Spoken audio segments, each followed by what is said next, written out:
Good morning, YouTube.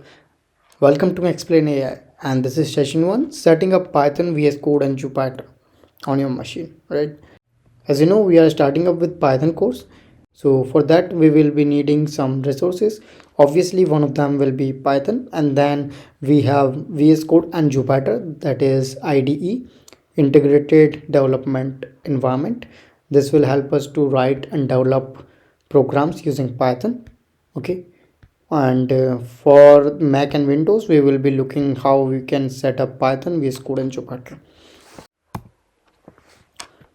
For this whole setup, I will suggest you some YouTube videos of other channel, right? And those videos are easy to follow and very detailed. The videos I will suggest you are from channel Programming Knowledge. You can visit the channel as well, and the links for the setting up is this. I will share the link in the descriptions, and you can also find the whole presentation via link.